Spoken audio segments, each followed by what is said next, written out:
se va a quedar ahí. Este es otro tipo de movimiento, es un movimiento de sedimentación, ¿ok? Cuando se da aquí en ambos, lo que va a pasar es que esto va a empezar a partirse, se va a mezclar. En cambio, el movimiento peristático es, por un lado se contrae, y por el otro lado se relaja. ¿Para qué? Para que vaya avanzando este contenido. De un rato esto va a estar así. A ver, se va a contraer, se va a relajar. ¿Por qué? Porque aquí a nivel oral siempre va a darse la liberación de acetilcolina o sustancia P para que se contraiga, y para el lado oral la relajación por medio de óxido nítrico, ¿okay? Que va a permitir que se pueda relajar. ¿Sí? ¿No? Pues aquí tenemos todos estos. Los receptores serían los receptores que tienen las células IPA o las células heterocromafines. Las vías aferentes, las que van a llevar la información, serían las mismas fibras de las IPA. El centro de integración sería en realidad aquí donde van a hacer la sinapsis con estas interneuronas, y las vías eferentes serían todas estas que van a ser las células excitatorias, las neuronas excitatorias, inhibitores o las neuronas ascendentes y descendentes. ¿Y el órgano efector quién sería? El músculo liso o el tubo. ¿Sí? Por eso es que acá esta lámina nos presenta, ¿no? Estas son las neuronas, ¿okay?, sensitivas intrínsecas. Estas serían ¿qué? Estas serían las que son las, van a llevar la información, que serían las IPA. ¿Okay? Las IPA son las intrinsic primary, ¿sí? Primary afferent neuron. Esas son las IPA.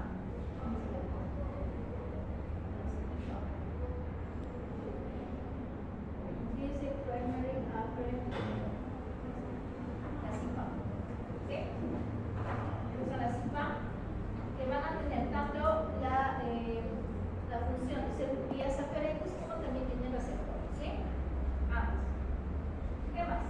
Veíamos que luego venía el centro de integración, que habíamos dicho que podían ser las interneuronas, porque no existe un sitio como tal como integración. En este caso sería el mismo músculo. Las vías eferentes van a ser estas motoneuronas, que van a ser las neuronas tanto, habíamos dicho, ascendentes o descendentes, ¿sí? Y el órgano efector sería a nivel del músculo, donde va a integrarse, donde va a hacer efecto estos neurotransmisores.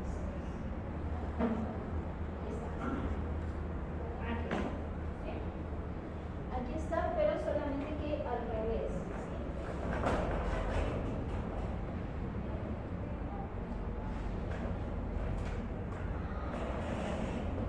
Miren, aquí están las velocidades, ¿sí? Y aquí está, ¿ok? Este es el único. Al revés. También estas son las velocidades. Está por acá la velocidad, ¿ok? Velocidad, velocidad. Acá llega el alimento. Acá llega el alimento. ¿Y qué está captando? Mire, ¿esta quién era? ¿Quién era esta neurona? Esta era la IPA. La IPA o una neurona de tipo sensitivo. Aquí está su receptor, ¿ve? Puede ser su mismo receptor o también puede ser otra célula. ¿Cómo se llama esta célula? Las células enterocromáticas. Las enterocromáticas que van a liberar 5-HT. ¿Qué es el 5-HT? ¿Qué es 5-HT? Dije hace un momento. Serotonina. ¿Ok? Serotonina. 5-HT o serotonina es liberada por esta célula enterocromafil, y esta serotonina va a tener su receptor aquí, en las IPA.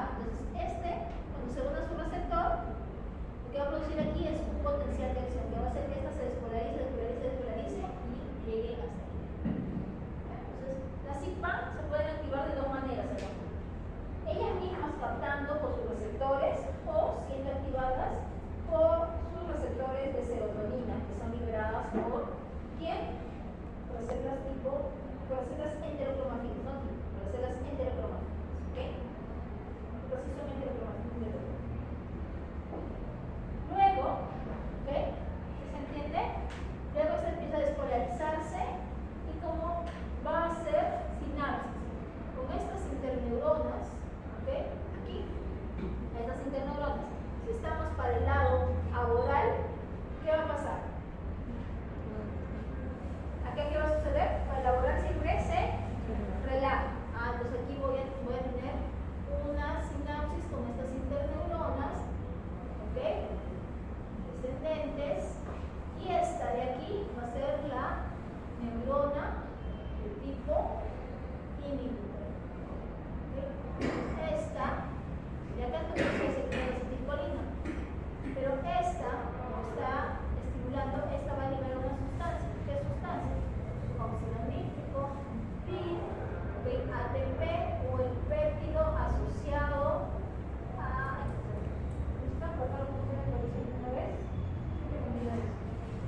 cuando esta libera óxido nítrico, lo que pasa aquí es que esta se va a relajar.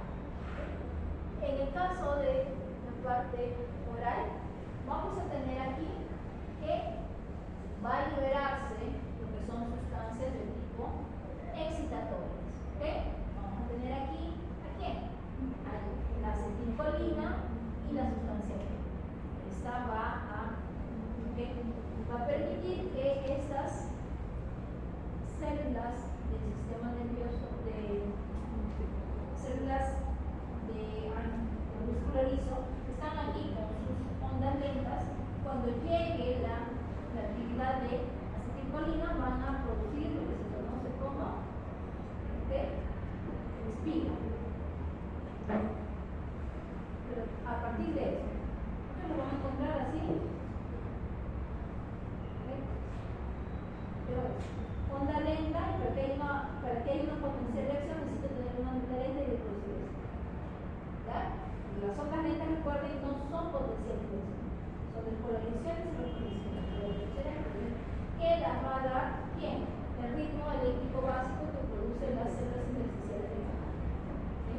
Es como si estuviera habiendo una descarga continua de un poquito de electricidad. Entonces, las células del sistema del músculo liso están ahí, ¿no? Se espolariza, repolariza, despolariza, no están produciendo un potencial de acción, porque si no, ¿qué produciría?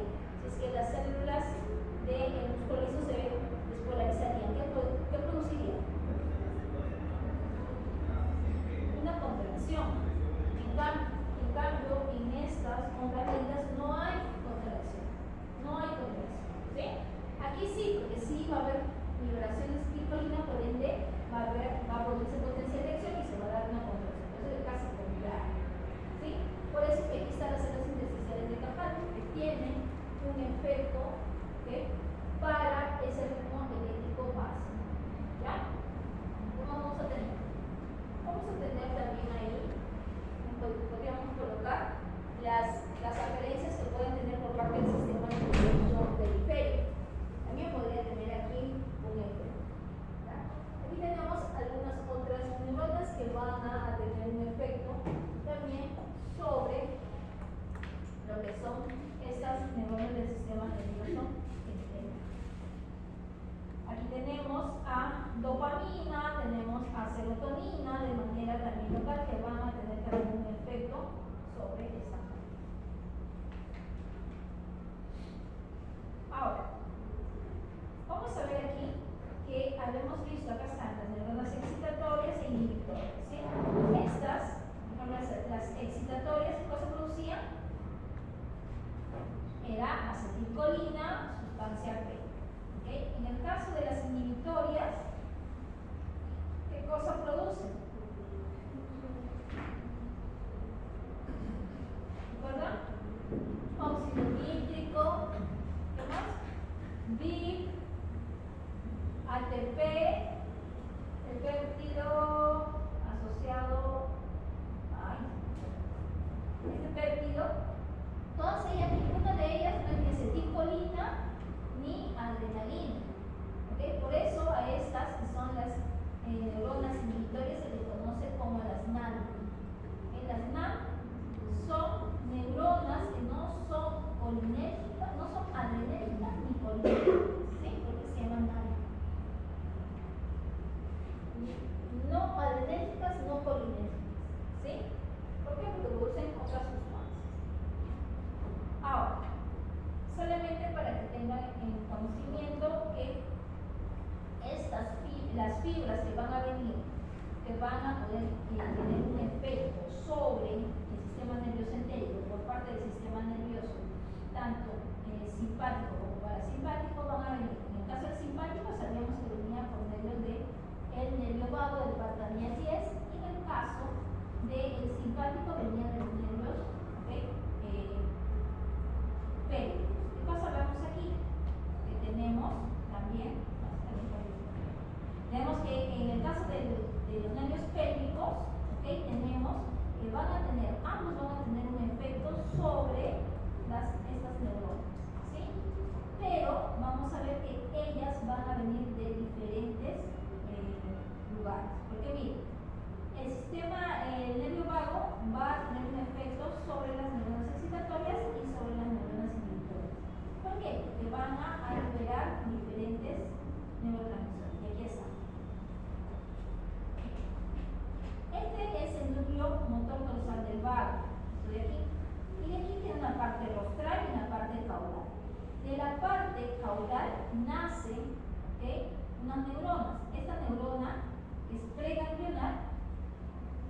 a liberar acetilcolina y luego la neurona postganglionar va a liberar ¿qué cosa?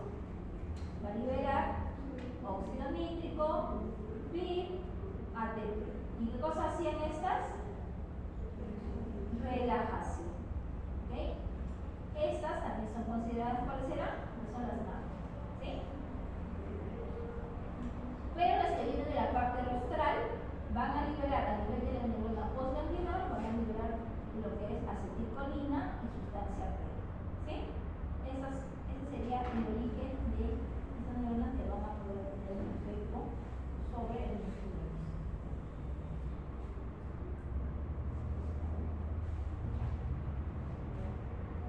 Ahora,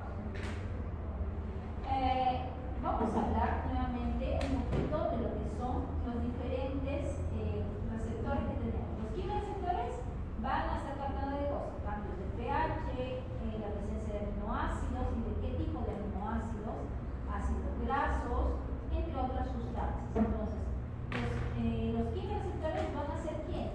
Son estas terminaciones que van a tener modificaciones de las neuronas, ¿sí? Tienen sus dendritas y van a captar. Y también tenemos mecanocefales. Los mecanocefales van a captar el estiramiento que va a sufrir el tubo digestivo. ¿Para qué nos sirve? Para entablar lo que son los circuitos circuitos cortos, circuitos largos, circuitos locales. Entonces tenemos los circuitos locales, que es cuando se capta un estímulo y este es llevado hacia ¿dónde? Hacia el mismo sistema nervioso entero. No sale del tubo digestivo. En cambio, los que son cortos van a tener un efecto, ¿okay? Hasta lo que sería el plexo celíaco. ¿Sí? Captan el estímulo, lo llevan al plexo celíaco y de aquí regresan una respuesta. Y los que son largos, se menciona que van a llegar hasta el núcleo motor dorsal del vago, donde van a luego producir una respuesta. ¿Sí? Es, digamos, hasta dónde va a llegar este estímulo para poder desencadenar una respuesta. ¿Sí?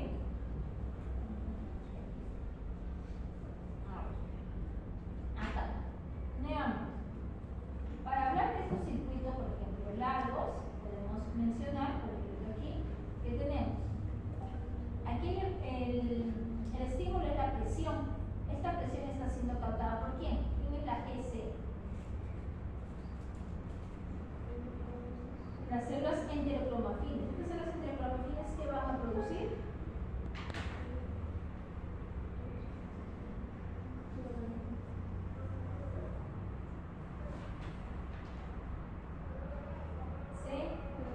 Serotonina.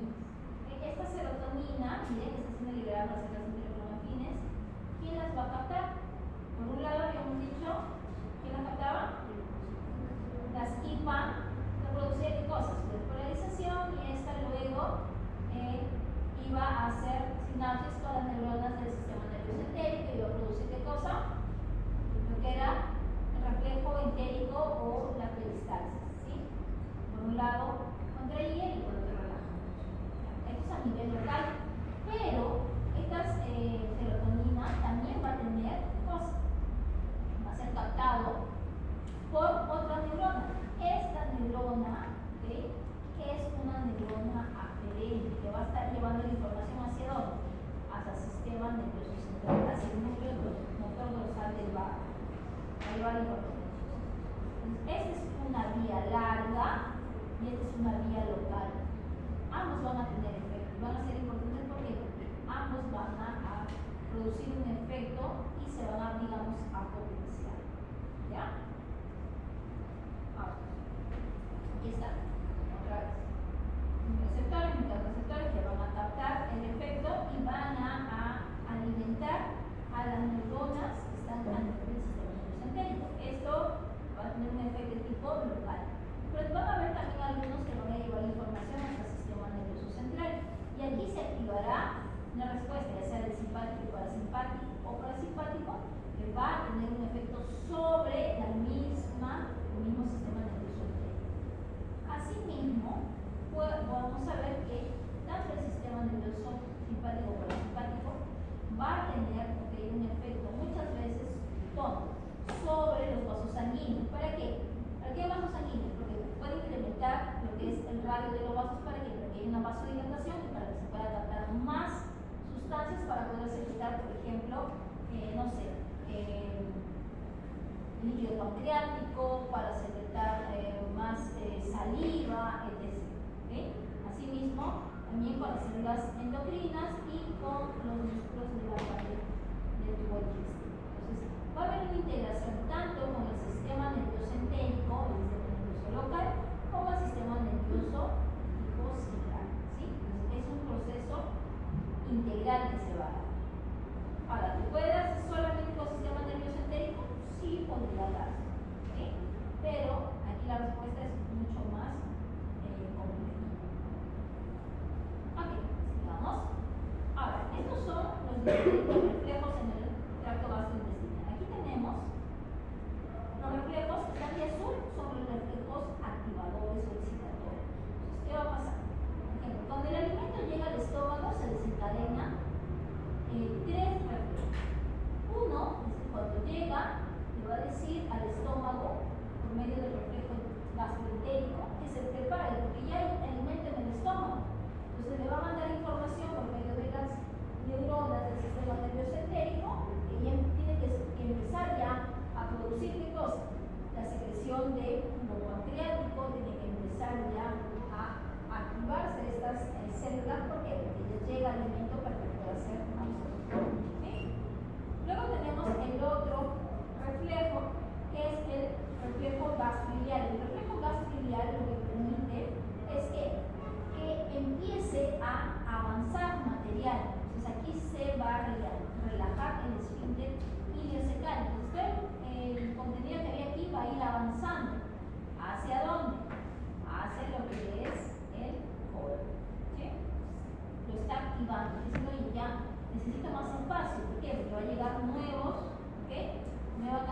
alimento y necesito que avances. Asimismo, cuando hay presencia de alimento en el estómago, se va a desencadenar el otro reflejo, que es duodeno, que es gastrocólico.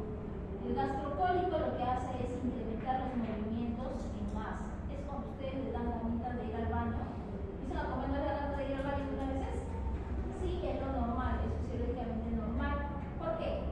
Porque la distensión del estómago estimula a que se den los movimientos en masa del colon, y esos movimientos en masa están relacionados con ¿qué? Con que le dan ganas de ir al baño. ¿Por qué? Porque se está estimulando el esfínter. ¿Sí? Entonces, todos esos tres vienen cuando llega el alimento al estómago. Y cuando llega el alimento ya al intestino delgado, vamos a ver que también va a estar activándose este reflejo, que es el gastrocólico. El duodeno cólico y el gastrocólico van a estimular otra vez a los movimientos en masa. Movimientos en masa es movimientos de grandes cantidades de material que hay en el tubo digestivo. ¿Para qué? Para que avance, como que para que deje espacio para que llegue más. ¿Sí? Y eso es donde te dan la mente de la vida. Esos cuatro son estimulatorios. ¿Por qué? Porque estimulan la motilidad. En cambio, tenemos otros dos que van a ser inhibitorios. Cuando el alimento ya está en el intestino, ¿qué va a pasar? Se van a producir dos reflejos de tipo inhibitorios. Uno, que se le conoce como reflejo iliogástrico, que quiere decir que cuando ya el alimento está a nivel del ilio, le va a decirle al estómago que ya no necesita que se esté produciendo ácido clorhídrico, que no esté moviéndose. ¿Por qué? Porque ya el alimento está en el ilio. Entonces ya detente, ya no hay nada, ¿no? En el caso, ya no. Y también tenemos otro que es el intestino intestinal. Entonces aquí vamos a ver que va a haber una disminución de la actividad peristáltica. ¿Por qué? Muchas veces está relacionado con que hay una demasiada excitación. ¿Por qué? Porque hay mucha distensión del tubo digestivo y esto hace de que se inhiba. También se relaciona mucho con eventos, por ejemplo, cirugías, cuando hay mucho manoseo de las vísceras, esto hace que se forme o que se produzca este reflejo intestinal, que es de inhibición, que no hay movilidad. Ya va a terminar. Y aquí tenemos lo que les mencionaba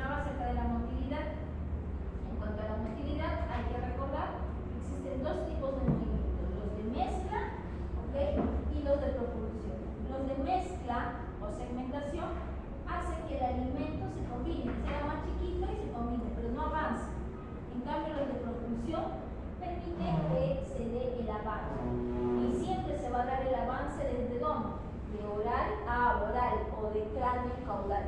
¿Ok? Ese es el avance normal. ¿Por qué menciono esto? Porque en el caso de lo que es vómito de repente, ¿okay? Se da un movimiento pero antiperistáltico que se da desde la parte caudal a la parte craneal o de oral a oral, ¿sí? Por esto principalmente. Entonces, ¿qué vamos a tener?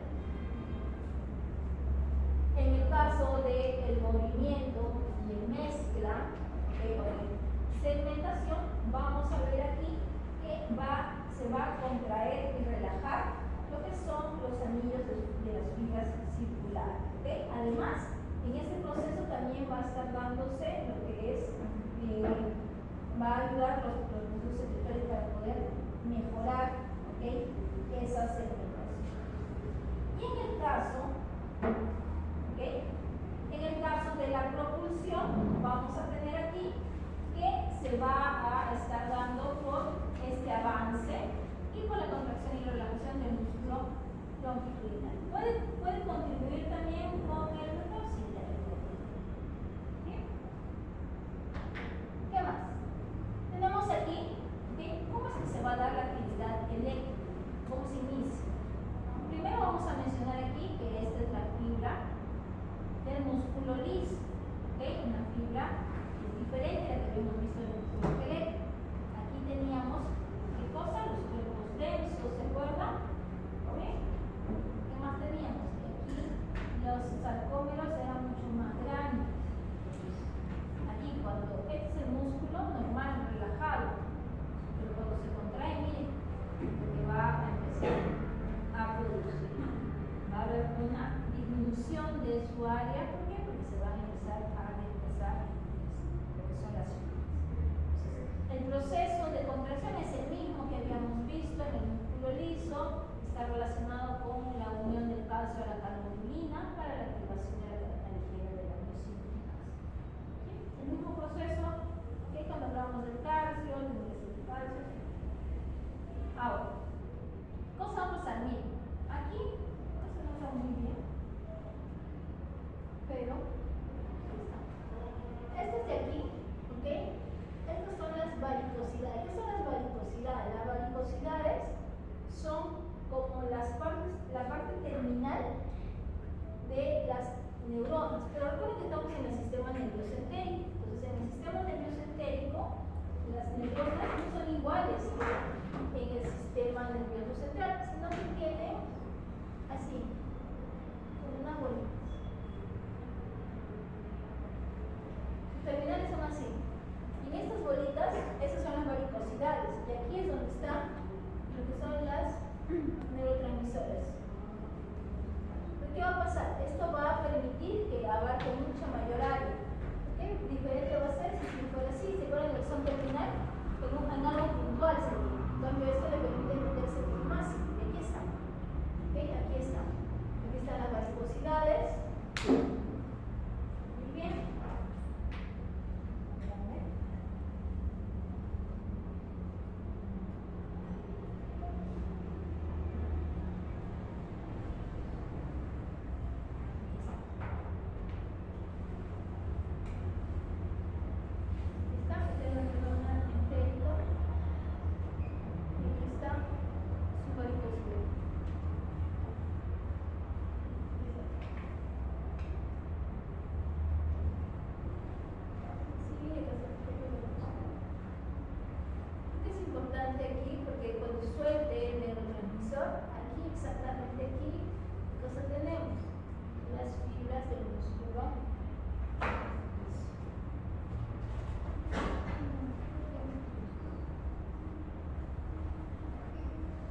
repolarización. Entonces, normalmente esto como está aquí, entonces este le va a ir a contar a este de aquí para que se despolarice, se repolarice también, también. Están ahí, ¿no? Se despolariza, repolariza, es la tonicidad de la polariza, repolariza. Ondas lentas, ese es el patrón eléctrico básico del tubo digestivo. Pero ¿qué pasa cuando hay presencia de alimento o se activa? ¿Quién va a liberar sus neurotransmisores? Ellos. La mercurio liberará y estos se van a unir a sus receptores a nivel del músculo liso y lo que va a causar es que ¡pim! Potencial de acción. Pero necesita a estas ondas lentas. Necesita, porque miren, es de la onda lenta. Por eso es la integración que va a haber entre células iniciales de Cajal, músculo liso y lo que son las neuronas periféricas. ¿Sí? ¿Quién produce entonces las ondas lentas? Las células intersticiales de Cajal, así se dice. ¿Ya? Células intersticiales de Cajal hay muchísimas, ¿ok? Las que se han descubierto hasta ahorita, ¿ok? Son estas, ¿ok? La mientérica, la intramuscular, la submuscular y submuscular profunda. Cada una se encuentra y están relacionadas con una capa. ¿Sí? Entonces cada uno va a tener por su ubicación va a tener una función. Acá, para que lo lean. ¿Okay? Ahora, recordemos que por más que tengamos aquí nuestras ondas lentas y no haya contracción, el cambio del potencial de membrana va a requerir, ¿okay? Va a requerir que haya calcio, ¿okay? Porque eso va a permitir la despolarización, la repolarización, y esa presencia de calcio va a ser importante cuando se dé ya la contracción. ¿Sí? Entonces, hay un término que van a encontrar aquí que es el REP. El REP es el ritmo eléctrico básico, ¿ya? El ritmo eléctrico básico, que lo vamos a hacer. ¿Okay? Actividad eléctrica rítmica o ritmo eléctrico básico, ¿okay? Que son ¿qué? Estas fluctuaciones, que son las ondas lentas que están produciendo. ¿Okay? Miren, no alcanza el umbral, por ende no hay contracción. Cuando llega a sobrepasar el umbral, ¿qué vamos a ver? Que se va a generar contracción. ¿Okay? Nada. Ahora, vamos a ver aquí también que tenemos la actividad, una tercera movimiento que está relacionado, bueno, para terminar esto, ya habíamos visto los movimientos peristálticos y los movimientos de sedimentación. El último que nos faltaba era ver esto, que era una contracción tónica que estaba principalmente en los esfínteres. ¿Okay? Los esfínteres para poder, digamos, separar el contenido de una sección versus la otra. Y un tercer tipo de movimiento va a ser este, que es el complejo motor migratorio.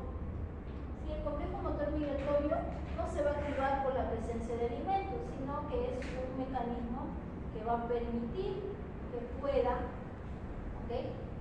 Digamos, limpiarse el tubo digestivo de los restos que puedan existir en todo este, y si es que no se limpia, ¿qué va a suceder? Podría darse, ¿okay? Unas anomalías, puede darse un crecimiento anómalo de los microorganismos. Entonces, este complejo motor migratorio tiene fases que van a permitir este mecanismo. Entonces, vamos a ver que a lo largo de todo el tracto digestivo va a producirse estas fases que van a permitir el avance de estos contenidos junto con la secreción, ya sea de moco como de bilis, para poder permitir que esto avance. ¿Sí? Se va a producir estas contracciones para que pueda avanzar estos restos que han sobrado. En un primer momento, cuando hablamos de la fase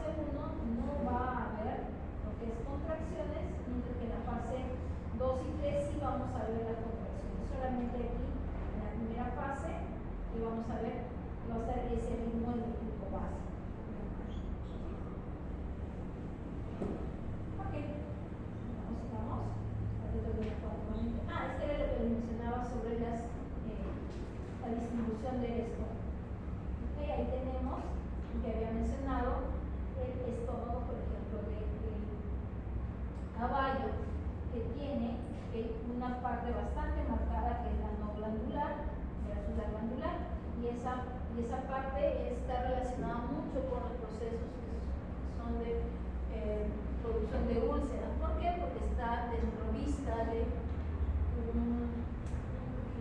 una protección, ya sea por producción de ácido de bicarbonato o del moco que va a proteger. ¿Sí? En el caso de rumiantes, la mayor parte es no glandular.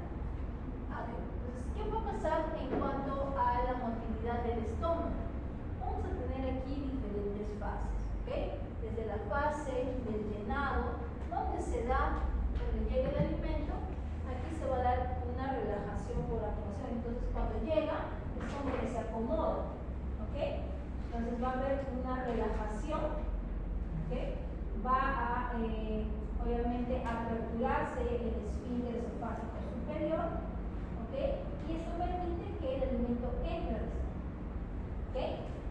Luego que se está dando este ingreso, esto va a permitir de cosas que a nivel de las secreciones empiecen también a liberarse secreciones. ¿Por qué? Porque va a empezar a llegar alimento, ¿ok?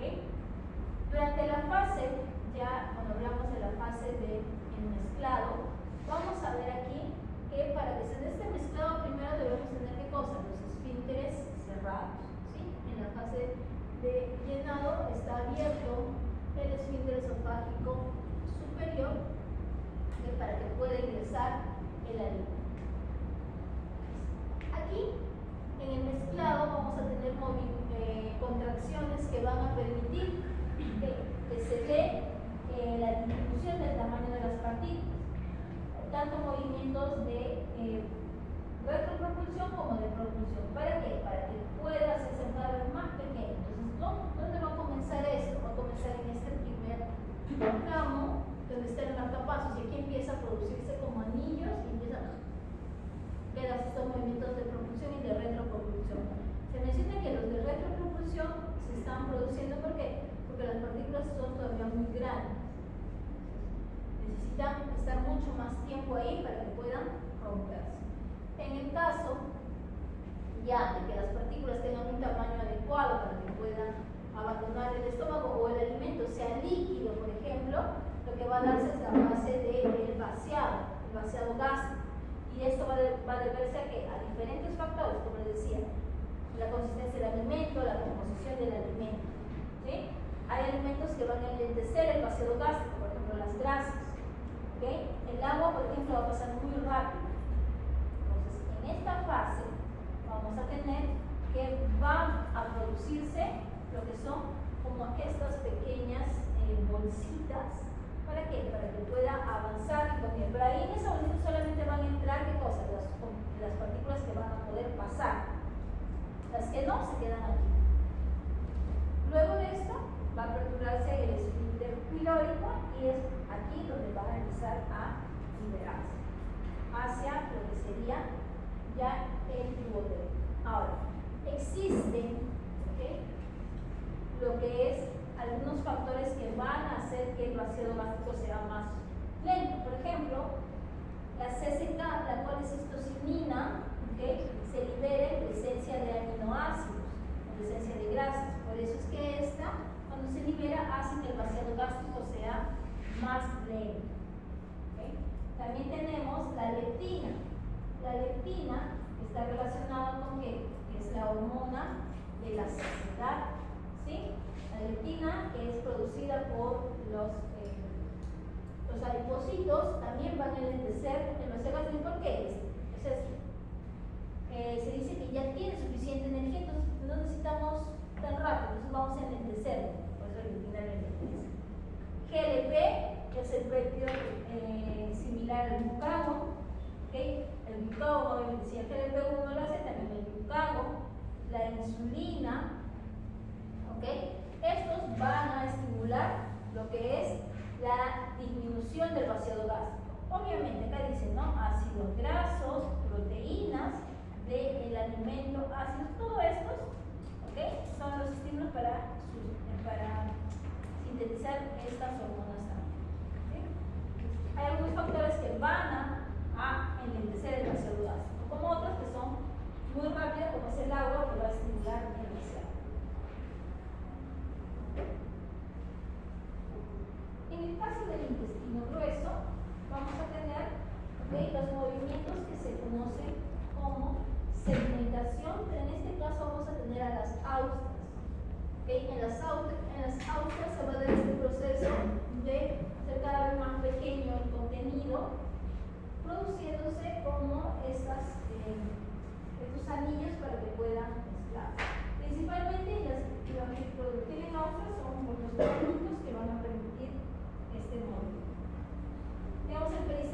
el mismo que habíamos visto anteriormente, y el último movimiento, que son los movimientos en masa.